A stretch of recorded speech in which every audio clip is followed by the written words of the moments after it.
differences within the united opposition that you say does not exist, especially with the presence of one Fred Matiang'i? There are no differences at all. As I've told you, we have a 2-2 movement. There are two horses. The one-term movement versus William Ruto. Kenyans have told us in uncertain terms to agree among ourselves and give them one candidate. And what we are doing right now, and people must know, I want our supporters to stop pushing their candidates to be announced president. It's not yet. See, this election is not like the other one. The 2022 election, Uhuru was exiting after 10 years. So the issue was who to replace him. This is not the issue, this election. First and foremost, we have to deal with the issue of William Ruto, because he is sitting president and he wants to come back. So the most important thing before we can decide who is to mobilize Kenyans and agree on a strategy on how to remove William Ruto from power.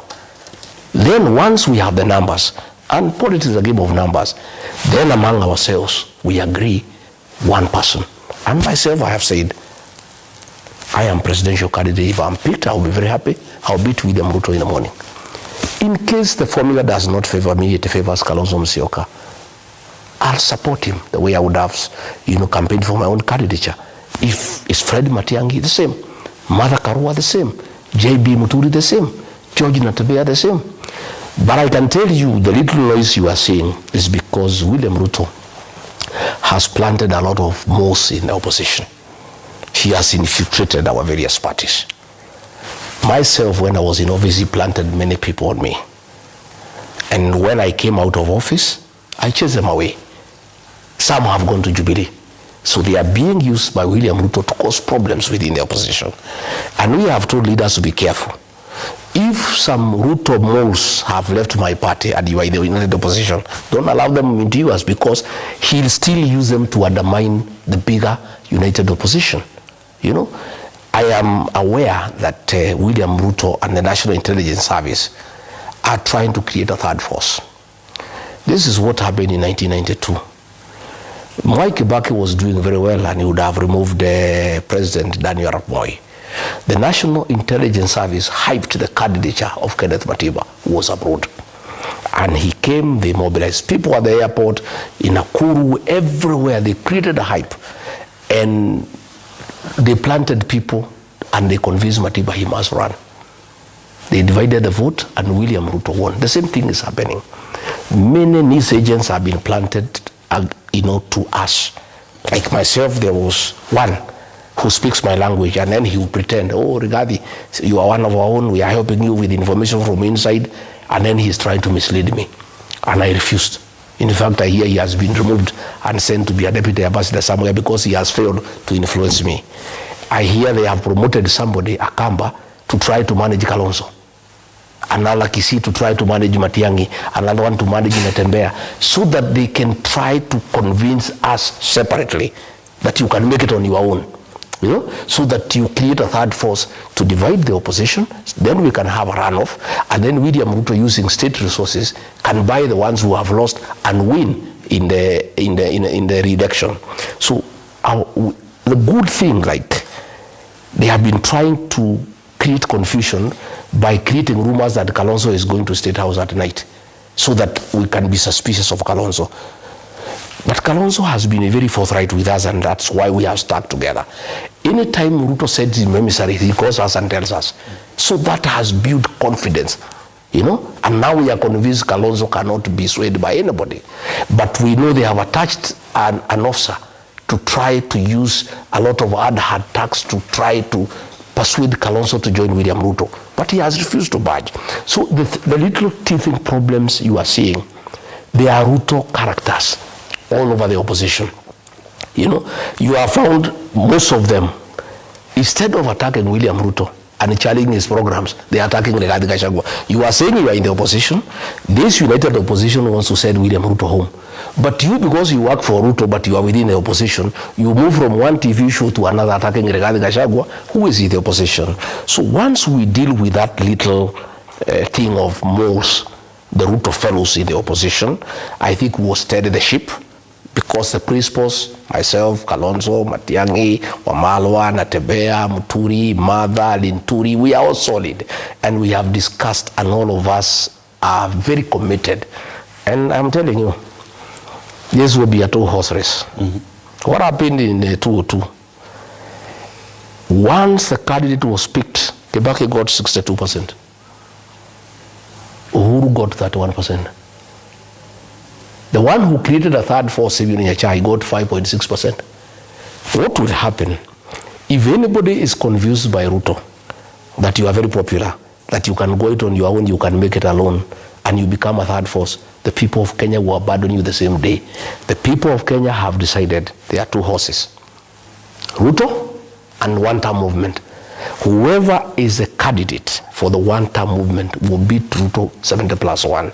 Any third force that Ruto will create using manipulation, bribery, national intelligence service to confuse you that you can run on your own and make it, I can tell you the people of Kenya where they are today. A decision has been made by the people of Kenya, and I listen to them. They want one candidate, they don't care who. You seem to be speaking about the party that has said they would go alone. No, I'm not saying. Within the united opposition, which is Jubilee. I don't know. I'm just saying, if you leave the united opposition and go on your own, you'll be a third force. The people of Kenya will not accept the third force. The other day, they tried to form something called Sijui Kenya Moja, something. But, you know, God is gracious to the people of Kenya. Before we could go far, one of the people who was pushing that thing was unmasked by a root of people saying this is one of our own.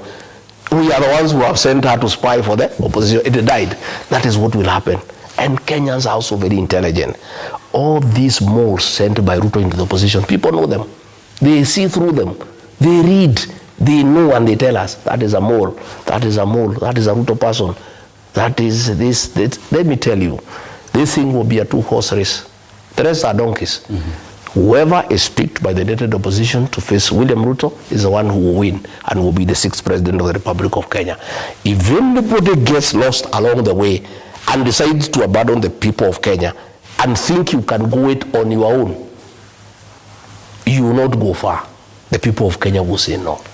I want us to talk about a recent matter that has come up, and this is with regard to the whereabouts of one Raila Amolo Odinga, fellow principal in broad-based government.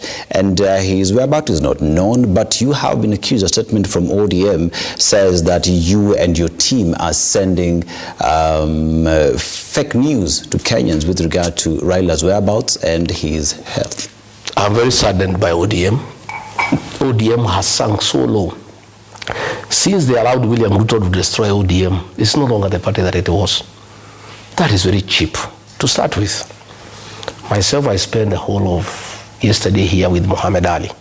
Mohammed Ali is MP for Nyali and the man who has taken charge of our movement in the Coast region. Very capable young man. And things are going to happen in the Coast province because the area is one term, but they were waiting for us to identify a leader to work around the Coast province. I never had access to social media. And I slept early. This morning when I woke up, I was told there is a letter that ODM is accusing me and Kalonzo and Wamalwa of giving misinformation that Raila is unwell. I was not even aware whether he is unwell or whether there are rumors that he is unwell.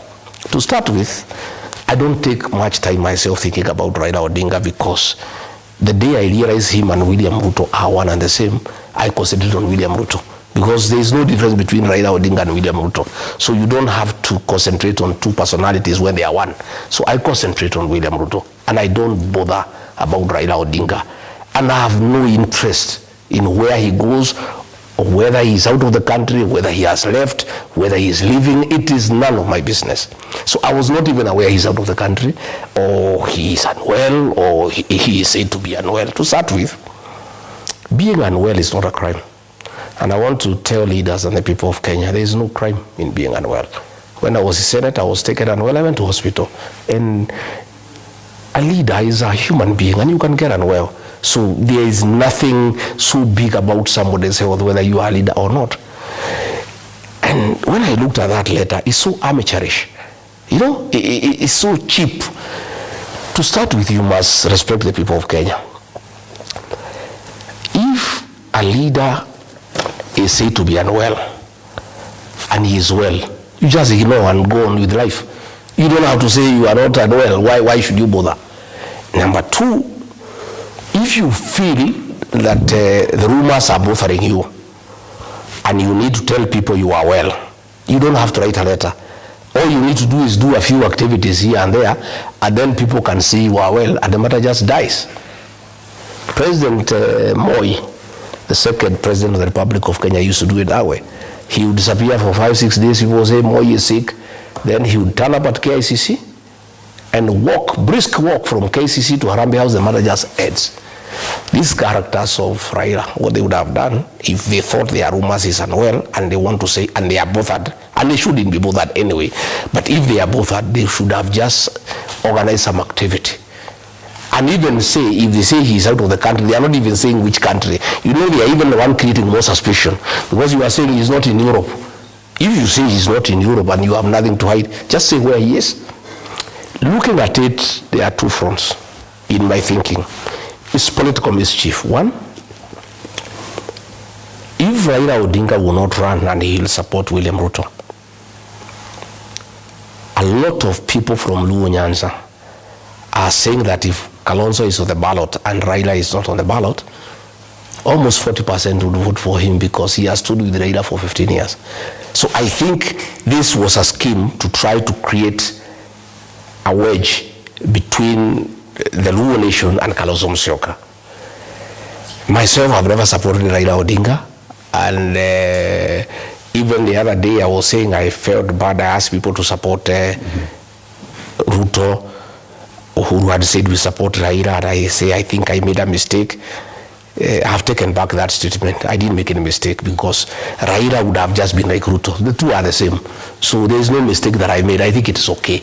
Even if Raila was elected, he would still have behaved like Ruto. He would have gotten Ruto. They root the country together the way they are doing today. So for me, I don't know why they are bringing me into this matter.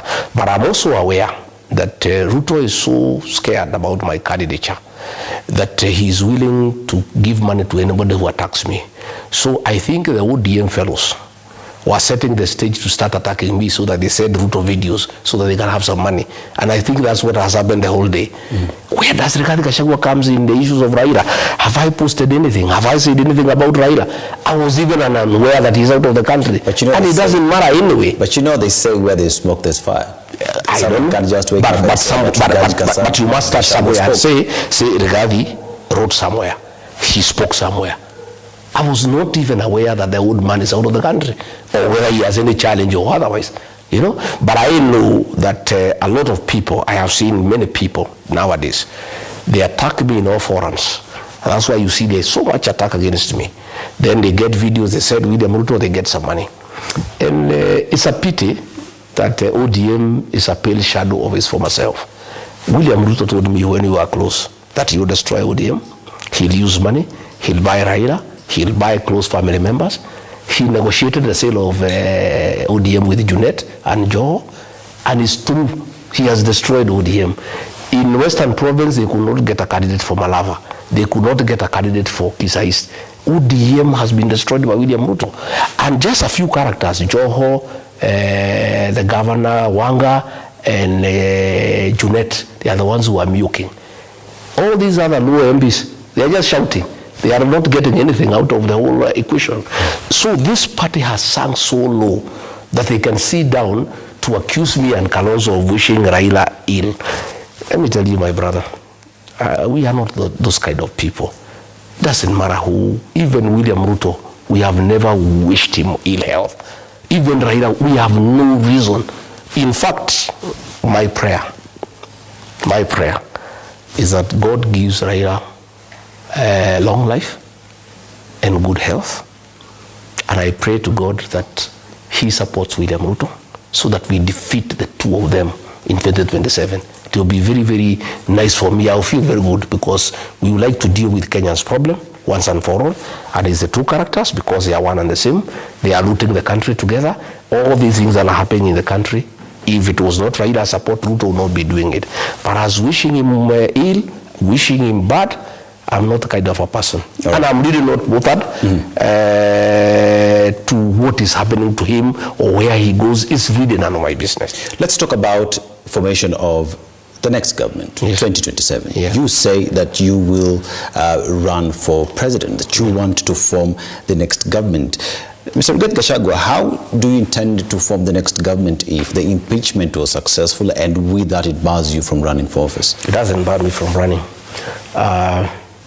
That was, the Senate is a quasi-judicial authority. It is subordinate to the High Court. All decisions made by quasi-judicial authorities are subject to review by higher courts. So that decision, we have challenged it in the High Court, okay? And the High Court will listen to the matter and rule one way or another. Depending on the outcome, there's a court of appeal. Depending on the outcome, there's a Supreme Court. The law says, Article 99, that nobody, the right to vie is absolute, and nobody can stop you because of a court matter unless you have exhausted all the remedies available by law. I have not even started dealing with those remedies. So as far as I'm concerned, I'm eligible and I'll be on the ballot unless when we sit as united opposition, the formula doesn't favor me. And as I said, if it doesn't favor me, I'm one Kenyan who has said I'm willing and ready with my supporters who are very many to support whoever we agree in case it is not me. I'm hoping it is myself. What I want to do is to ask that now that the voter registration is going on, I have seen what has happened in the last 1 week and I'm a bit disappointed. And I want to take this opportunity to talk to our young people, the Gen Zs. And I really want to congratulate them for what they did in Odaya last weekend, the TikTokers, and what they did today at a church in Roiro, raising over 16 million to support one of their own. These are magnificent young people. They have such a great resolve for their country. These Gen Zs have made us proud as parents and grandparents, and they have really gone out of their way to advocate for change and good governance. But I want to appeal to them that this change cannot be concluded on the smartphone. It cannot be concluded on TikTok.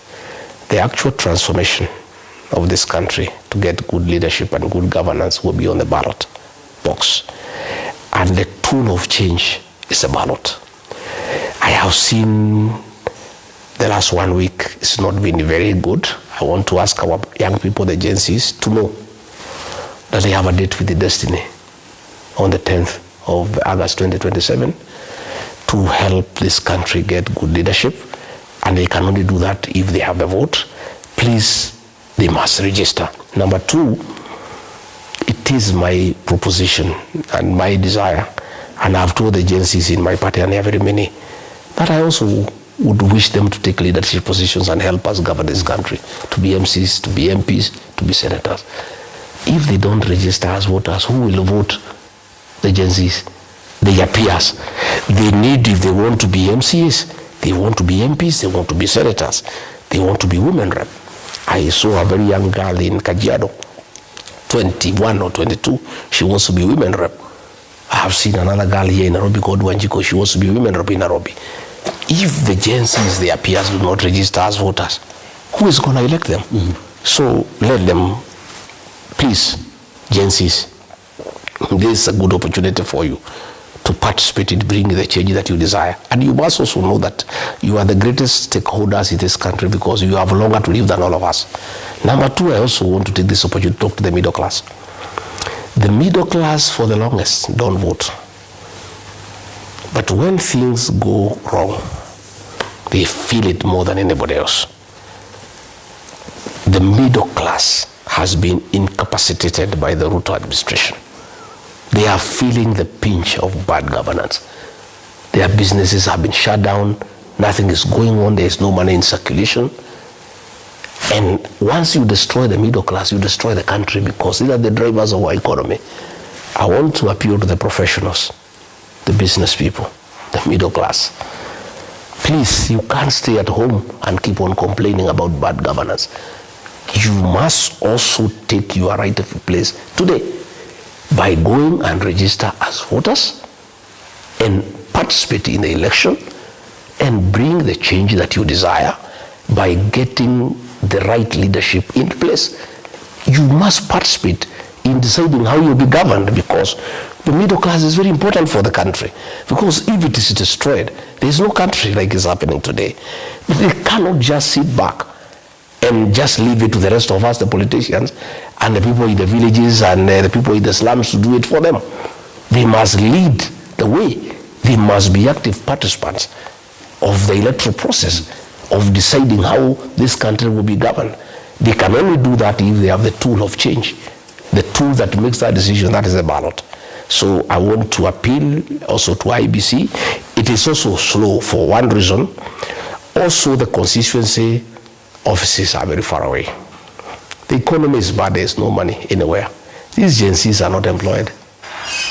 To ask them to spend 100, 200, 300 shillings to go and take a vote is a little bit heavy on them. I would like to ask IEBC to consider rolling out the voter registration exercise to the polling centers, where people walk in the morning, go and register and go back home. Otherwise, it's a little bit expensive, and it's part of why we are having that delay. Again, there is also some delay with the machines in terms of the machines being down. Many people are going, they wait for 2-3 hours, they go away. They need to perfect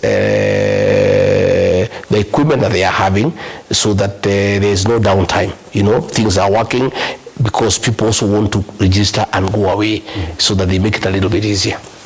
Mr. Gachagua, as we look at 2027 IEBC, let's look at the formation of IEBC. And the wrangles that existed, we know political parties played their role in the formation of the current IEBC. Do you believe that IEBC as currently constituted is able to deliver free, fair and credible elections? Well, I think they will, because they are Kenyans and they also don't want chaos in this country. A free and fair election is a must. And the way the Kenyans are feeling today, any attempt to play around with the elections could be disastrous for the country. I know the other day I said as much I was taken to task that I'm inciting people. I'm not inciting anybody. I'm just saying, listening to the mood of the country, showing the way people rejected the Finance Bill 2024.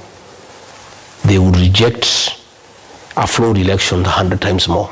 And the consequences could be very disastrous. I am persuaded that these commissioners are part of Kenya. And this is their country and they have no other country.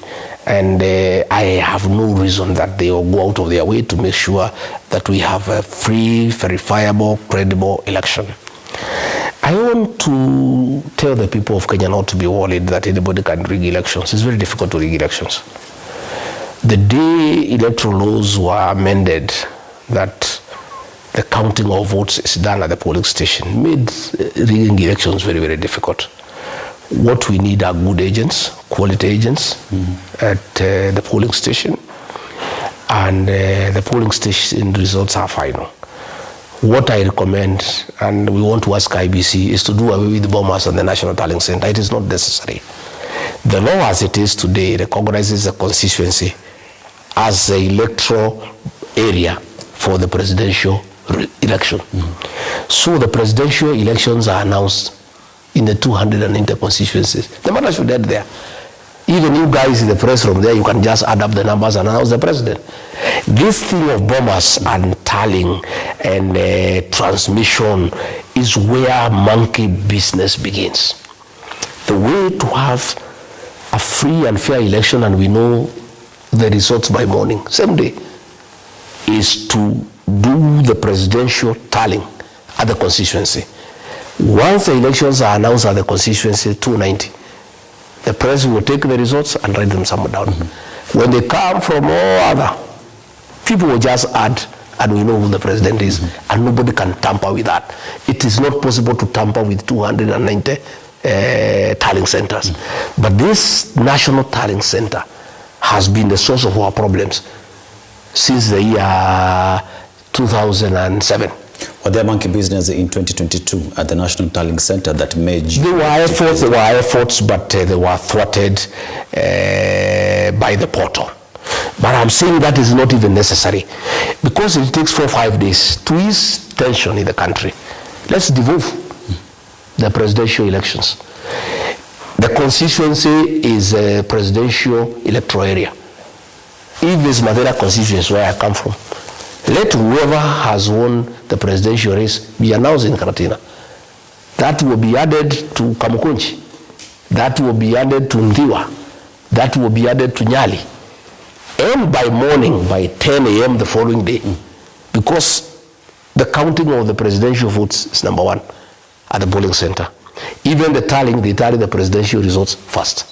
So it's possible that by morning, more than 240 constituencies in areas that have no challenge with networking, the results will be known. That is a way to deal with this matter in a very nice manner, so that we reduce tension in the country, and we lessen room for monkey business or anybody who may want to interfere with the results. So let there be 290 returning officers for the presidential election, so that nobody can interfere with those 290 people, instead of having one person at Bomas. And once those results are announced across the constituencies, everybody will just add up the numbers. But even towards the voting day, there is the registration exercise that is ongoing. There is a new security feature that has been added, which includes the iris. And many are saying Kenyans were never consulted. Yes. The previous registration exercise never included the same. Yeah. There is a new model. There is a new methodology. What is your response to that? I think it is wrong for IBC to try to bring a new methodology, because out of the 14 million voters who are registered, are included, it's biometric. So when you introduce the iris, a new methodology, then which is which? Shall you be having two methodology of identifying the voter on the election day? That is creating confusion. And Kenyans were not consulted, and they were also not told why.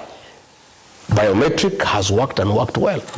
Why are you introducing a new methodology? Unless you are saying we introduce it for everybody, including ourselves who are already registered, we go back for the iris.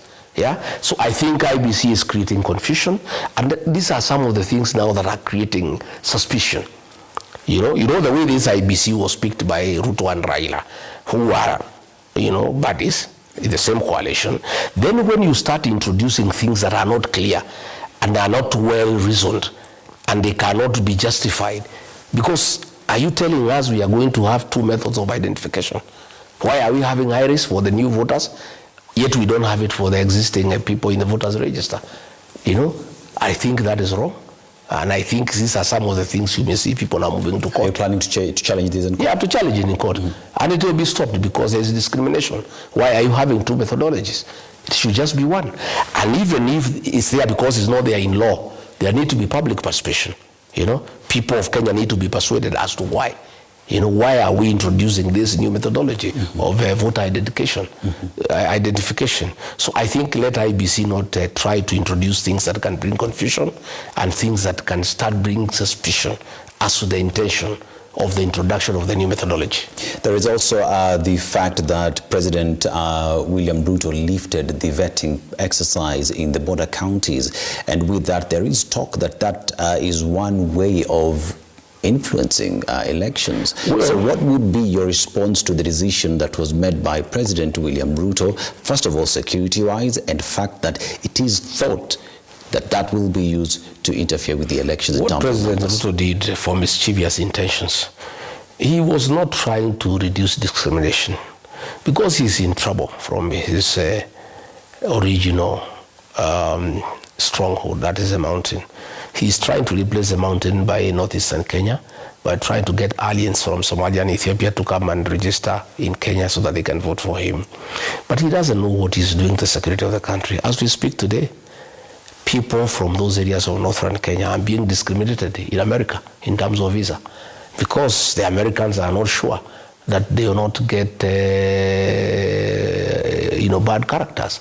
So sometime William Ruto, because of selfish desire, he exposes an entire region to discrimination, because not many people will be comfortable issuing visas, to people from a region that is on the border and where people are being registered in a way that is not foolproof. I think it is wrong and it's very untidy. We need to be very, very careful about border security, about the security of the country, about international security, by making sure that we come up with a mechanism on how we vet aliens without discriminating the Kenyan people. And elders have been very useful in the border counties. Elders know who is who.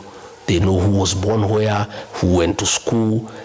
And I don't think elders can discriminate against their own people or harass them or take them through a very tedious exercise. I think we need to consider where we can ask the elders in border counties to carry out vetting exercise to make sure that only Kenyans and people who are born in this country and who are Kenyan citizens are registered. Yeah. President William Ruto for a very long time has said that the opposition is rudderless, clueless, and planless. That all you have to say is one term. That in terms of forming the next government, you have no plans for Kenya. You, Rigathi Gachagua, says you are a presidential material, that you would run for office. What is your plan for the people of Kenya? To start with, before I tell you my plan, I think William Ruto cannot accuse anybody of being clueless because he's clueless. How do you describe a president who found a working health system and destroyed it in 3 years? But you're part of it, though. I'm saying he's the one who say I'm not there. How do you call that president? That is clueless and planless. What is his plan? Killing young people and abducting them? You call that a plan? Is that what he's saying is a plan? If killing young people and abducting them is a plan, we have no plan. If turning State House into a center of bribery and money laundering is having a clue, sure, we are clueless. If destroying the university financing method is a plan, we have no plan. If selling away national assets for private and commercial interests is what you call a plan, we have no plan. My brother, we have got a very big plan. But removing William Ruto is a prerequisite to us initiating the plans that we have. One of the things, if elected president, that I want to do from day one is the issue of the pending bills. Let me tell you, the issue of pending bills, Dennis, has destroyed the economy of this country, destroyed business people who did business with the government, national government and county governments. They are owed 800 billion. Their homes have been auctioned, homes are broken down. People who are doing well today are beggars in their own country. Their only crime, they did work for government, and an irresponsible president has abandoned them and started things that have no use for this country. On assuming office, the 800 billion shillings owed to the people of Kenya will be my first priority. I will not initiate any new project until these Kenyans have been paid. And once they are paid, it will have two effects. One, it will give relief to those Kenyans because they worked for it and they need to be paid. Number two, it will be an economic stimulus to the economy. If you release 800 billion into the economy, there will be money circulation in the economy. That is one thing that I want to do. Number two, I would want to dignify government documents. What is happening today? During the time of Mwai Kibaki, a government LPO or LSO or government contract was as good as money. We used to get an LPO for 10 million shillings. You walk to a microfinance banking hall and you come out with 5 million to go and work because they knew you'll be paid and you pay that money. Today, if you go to a bank with an LPO, be chased away. Nobody can honor, nobody can give you credit that is based on a government document. We need to dignify government documents. How do you do that? I would order for an arrangement where once you issue an LPO, or an LSO or a contract for government, before you release that LPO, you place equivalent of that money into a suspense account in cash, so that the money is there, so that once you have done your work, you are paid. What would happen after 3-6 months?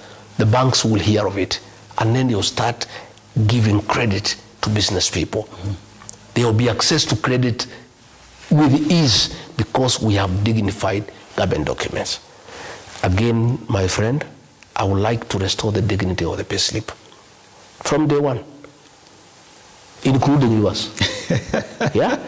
There is too much taxation on unnecessary things like the housing levy. It is not the work of government to build houses. The work of government is to provide services. Do electricity, water, roads, sewage, drainage, and then houses will come up. Why Kibaki, third president of the Republic of Kenya, never did any housing program in terms of government program. But in terms of housing, Mwai Kibaki did it. How did he do it? He opened the bypasses, put good roads, electricity, water, and sewage.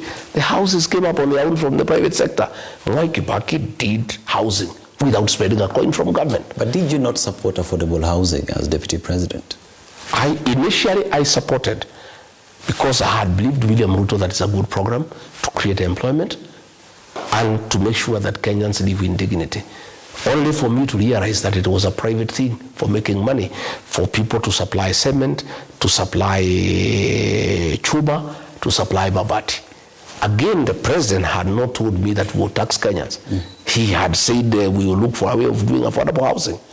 Again, when you look at this affordable housing, like today as we speak, all prison land that is very valuable has been taken and being given to private people. Here in Nairobi West Prison, more than 60 acres, worth about 1 trillion shillings, is being given to private developers. And all prison land now is being taken, given to private people to do this affordable housing. It is pure theft of public land under the guise of affordable housing. So, on day one, first executive order, I would scrap the housing levy, and all these houses that have not been completed, they have not been bought, I would hand them over to the county governments. The county governments would run them, manage them, collect rent, and pay back the people of Kenya. I want to tell all those people who are rushing to buy these houses, and I want them to listen to me today so that they don't say I did not tell them. There will be change of government, for sure. William Ruto will be one term. In 2 years' time, he will be out of office. We shall scrap the housing levy and hand over these houses to the county governments. Please don't spend your money on these houses. And if you do, don't come crying to us. The ones who buy these houses will be the last ones to be paid after we have paid the people who have been taxed. We'll start with the people who have paid taxes because it was not voluntary. They were forced by William Ruto to pay taxes. Those ones are the ones who will be paid. The ones who have bought the houses, you'll come last year, it will take 15 years, 16 years. So I want to caution them not to run into buying these houses, because we shall terminate this program when we take office. And taking office, we are taking office. All right. Rigathi Gachagua, the DCP party leader, who says that his plan for Kenya is to ensure that he restores dignity to pay slips, that he will ensure that everything is done right, that the opposition, united opposition, is united, and that anyone who walks out of that has nowhere to go. He will not be a third force, and that there is conduit by the government to ensure that the opposition is divided. Asante sana for having us and hosting us in your home. My name is Dennis Aseto, and this has been a conversation highlighting where the country is, where the united opposition is as we approach 2027. Calling upon you to get out there, if you've not registered as a voter, to go register yourself so that you can have your voice come 2027. Enjoy the rest of your viewing. To everybody that made this production a success, Asante sana. Conversations continue.